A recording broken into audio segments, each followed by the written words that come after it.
Everything in here is confidential between you and me. Okay.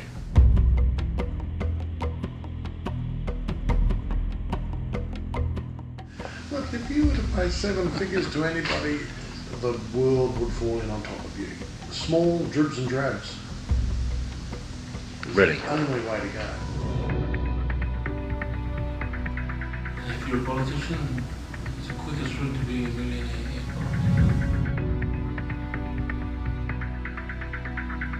The door is pretty wide open if you're a foreign corrupt official looking to move your dirty money into Australia.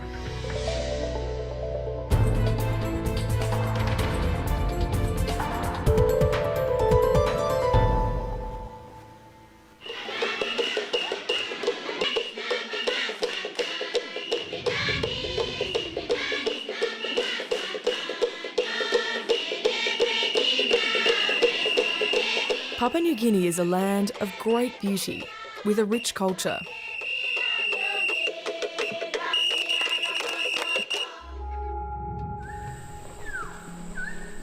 It's also rich in resources. The country's a magnet for wheeler dealers looking to make a profit. So perhaps not surprisingly, corruption here is rife. In the course of our investigations, we have also uncovered instances of corruption that reaches right to the top. The Australian Federal Police estimate more than $200 million of corrupt money is laundered from PNG into Australia every year.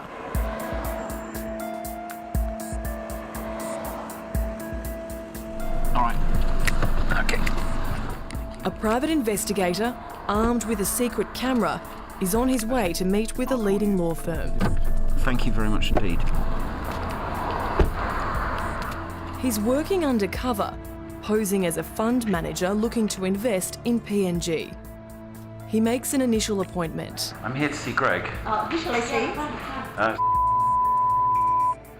He's working for NGO Global Witness, investigating this prestigious law firm. Owned by Australian Greg Sheppard and his business partner Harvey Maladina, the legal firm has represented high-profile clients, including the current Prime Minister, Peter O'Neill. Several of their clients face corruption charges, so the investigator is looking to find out if their practices are above board. How do you take your coffee?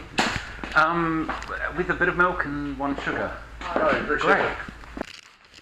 Greg, this is incredibly kind of you, thank you. Menchie, did you forget about me?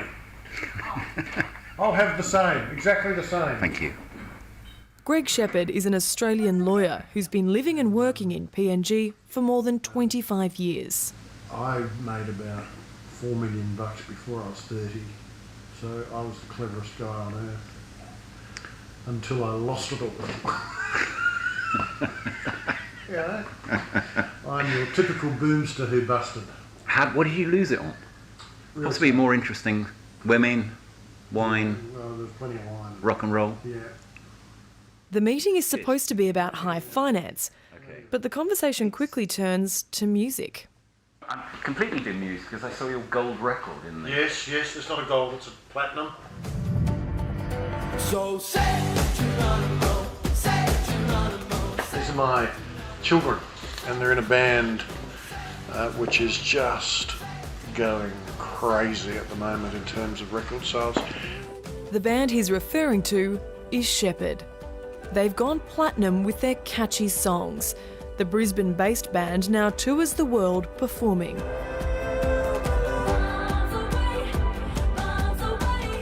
Three of the band members are Sheppard family siblings. Lawyer Greg Sheppard is their dad.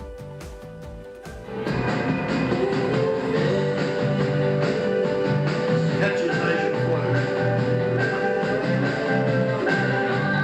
Spent 3 weeks around Easter time at the #1 position in Australia. Are you also in the band, write the music, or are you just the proud parent? I own it, right? Oh, okay. I set it up as a family business. Okay. And I control it through a Singapore company called Empire of Song. Chinese. That's beautiful, actually. That's sort of... I play a very important instrument in the whole thing. It's called the negotiable instrument. I sign all the checks. Greg Sheppard's resume says he's a former Queensland Crown prosecutor. Records show he's been the director of more than 50 companies since the late 80s. Currently, he sits on the board of Air New Guinea, and until recently, he was a director of Wilson Protective Services, the subsidiary that runs the Australian Detention Centre on Manus Island and Nauru.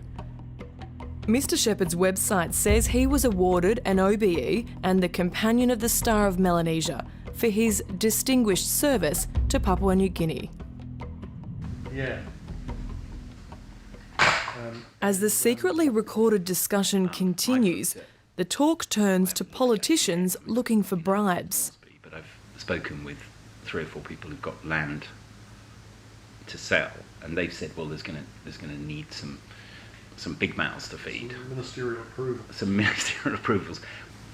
Something that needs to be handled very, very carefully. All those sorts of mobilisation fees really ought to originate from offshore.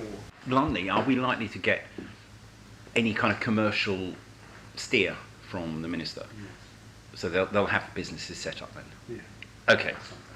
Yeah, it's not just going to come, because I would struggle with a kind of, brown bag situation. No. I imagined it was a little more nuanced and finesse than that. Yeah. But I don't know, because I don't haven't, know what it is. And that will still, you've got to make sure that it's not going to be attacked as money laundering. Yeah. Sheppard then moves on to how one might make the necessary payments. I know. Look, if you were to pay 7 figures to anybody, the world would fall in on top of you. Small dribs and drabs. It's Really? the only way to go. Greg Sheppard states he's not advising the investor to break the law. I'm approaching it from a lawyer's point of view. Yeah. I don't want to Not as a advise business. you to do anything illegal. It would have to be something that didn't raise suspicion, something that was ostensibly commercial. Yeah. The days of banging $1 million into his secret numbered account in Singapore is over. Yeah. Yeah, yeah.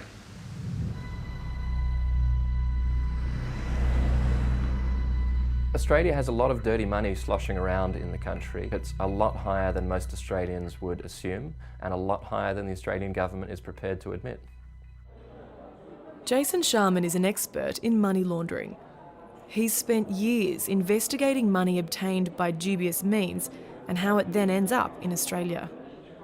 I wasn't surprised about the level of corruption in Papua New Guinea, but I definitely was surprised that this dirty money ended up in Australia. He believes professionals like accountants, lawyers and real estate agents are acting as conduits to move large amounts of money between countries illegally without fear of detection. They're saying, well, if the government doesn't care about this, I'm not going to ask too many awkward questions of my clients either. The proximity between PNG and Australia means most major Australian law firms have bases here. And the federal government provides more than $500 million a year to this impoverished nation. When the recent budget squeeze saw other countries' AIDS budgets slashed, PNG's barely budged. A reflection of the strategic and diplomatic importance of PNG to Australia. A relationship heightened by PNG's hosting of the detention centre on Manus Island. But I hope you will always think of Australia as best friend. As well as meeting Greg Sheppard, the investigator also met his law firm business partner, Harvey Maladina. He's from an influential family. His father and brothers were involved in politics. Harvey Maladina is even more bold in explaining how to do business, PNG style. So I think the mechanism that we're looking for, because we have some big mouths to feed. Okay. You want to do that payment offshore? I want to follow the route that's already been followed, that's tried and trusted, that's safe. I think that this was the Matsafika ministerial level. Oh, yeah. Yes. Do you understand what I'm saying? Yes, that normally happens around here. Like you hit the top guy. You just look after the top guy, and like normally it's the minister. Yeah. And, that's it. So this is normal.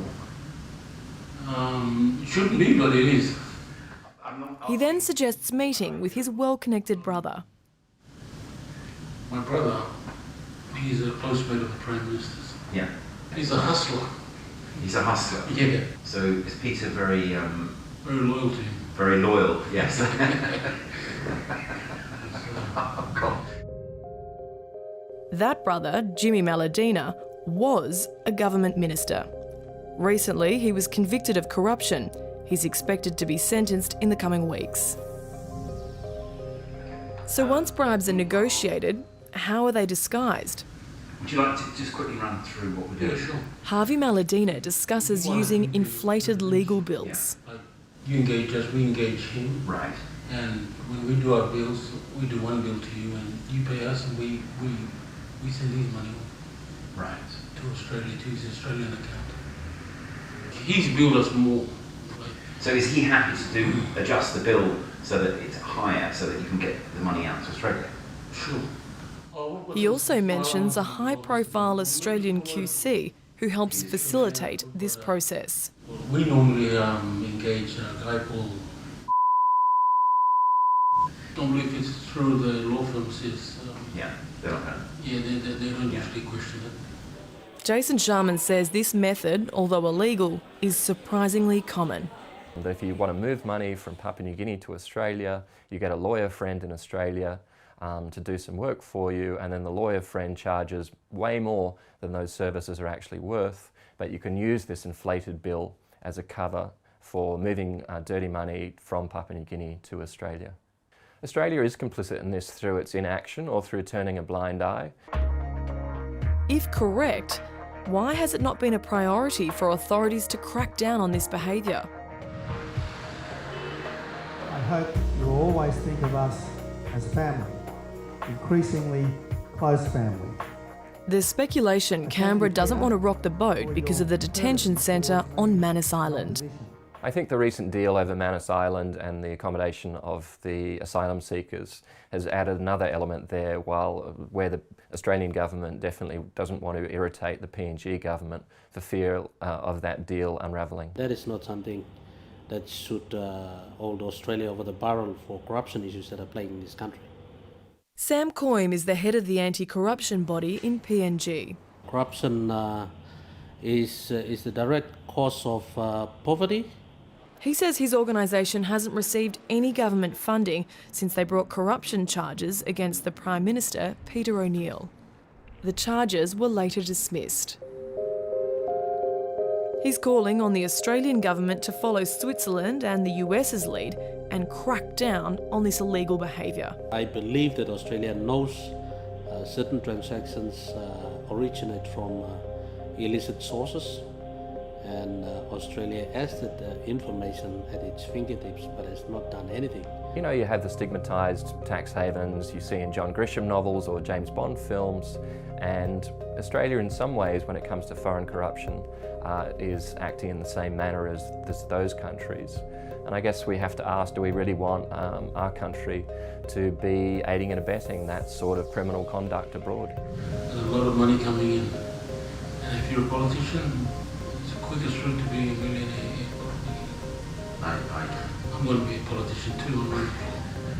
Dateline put a series of questions about bribery and money laundering to both lawyers.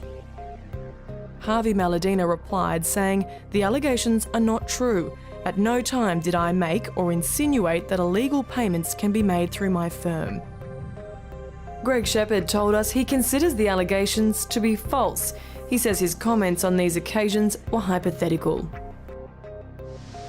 When the cost of business is, leaving aside all the bribery and all that, it's just actual resources of hotels and transport and phones and terrible internet and, all those things.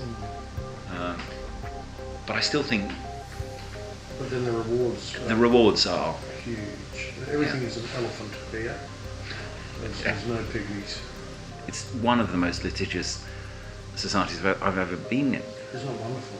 What do you think? I'm here for my health.